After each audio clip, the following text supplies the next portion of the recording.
maalin dhaweed nin odaya oo walaalkeena oo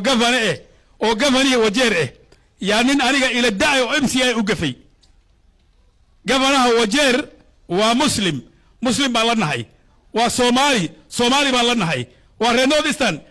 baan la nahay waa reer wajeer waa gafana walaalkii baa inta jooga waa chairmankii gafanayaasha dadkiisana Gaaris bay degan yihiin voters ka yihiin nin baa yiri edab yeelay Gaaris ka dhaxbax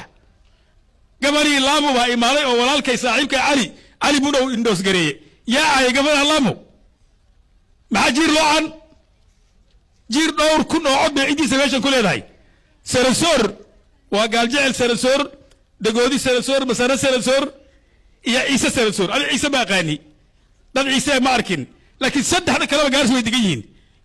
xiriya qaxootiga dhadhaab libooya Gaaris bay ka buuxaan kulli way degan yihiin cod bay ku leeyihiin ninka ma loo goodin karaa ninku rooba dhisiye raalli haw baan leenahay cod baad Gaaris ku leedahay beeshaada degan duq baan ahay baarlamaanka hoose Gaaris ana u daween kuma qabata warka ninkaad rabtaa amar dadkaada ha doortaale raalli haw gafana Axmed Cabdullaahi intaas kaga bixi waxaan leeyahay oo kale gafanaheena ka bilow gafana Axmed Cabdullaahi gafana Maxamed Khaliif chairman keena UDM duqayda baarlamaanka noogu jira kuwa ugu muddada dheer Faarax Macalin iyo Aadan Kaynaan waxay isku afgarteen Abdul Xaaji inuu noqdo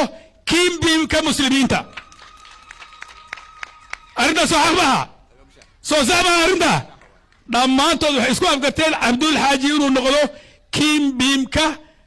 muslimiinta iyo Soomaalida iyo xoolo dhaqatada oo dhan waad arkaysaa madaxweynaha markuu tagay Masalaani wuxuu yiri waa nin dabeecad fiican waa nin dadnimo badan waa nin geesiya waa nin aan baahnayn hasho dhibaato qabay Soomaali baa dhibiye Soomaali xafiiska dawladda ma looga baahnaba Ingiriisi Swahili waa loo baahan yahay 2017 awalkeedii madaxweynaha hadda jiro Gaaris buu imaaday Nomad Bashirna loogu yeeray waan tagay walaalkay Aadan baa waday oo leader of majority dadkii meesha ka hadlaan ka mid ahaa Ali buu yiri gafanaha soo socdo waa adi dabeecada fiican habadalin dadka si fiican ugu shaqee gafanaha 2017 waa adi may noqoto bas way noqonin maalinta madaxweyne ku xigeen buu ahaa maantana Abdul buu gacanta qabtay gafanaha soo socdo waa adi ilaahay idimkii dawladda meeshaas ay aadi ilaahay idimkii aniga dadku kuma jirin waa sii horeeyay ani gafanahayga Abdul waa ma la qarinayo wax la qarin ma oho Your Excellency on aad iyo aad maaragtay ugu raacsanahay arintii uu ka hadlay Mheshimiwa Deeqow oo ku saabsan ninka walaalkeen la yiraahdo Axmed Jiir Mheshimiwa Gavanaha Wajeer Axmed Jiir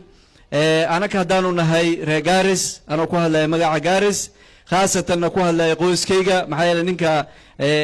luqadda xun ay ka soo yeertay waxa weeyaan waa qoyskayga waxaan leeyahay oona nin madaxa aniyo mzeedeeqo MCS ka maaragtay lagu xisaabtamaayanahay arinta iyada lama qabno waana ka soo horjoodnaa waxaana ka bixinaynaa raali gelin waxaan leenahay walaalow raali ahow reer Gaaris tahay tolkaada Gaaris degan saaxiibaad ku leedahay aniga kamid waxaan leenahay Gaaris imow nin alla ninka rabta gacanta qabo hadaa doonto haajir hata gacanta qabo marka waxa alla wixii aad la imaato Gaaris waa laga ogol yahay ugu baa leeyahay midda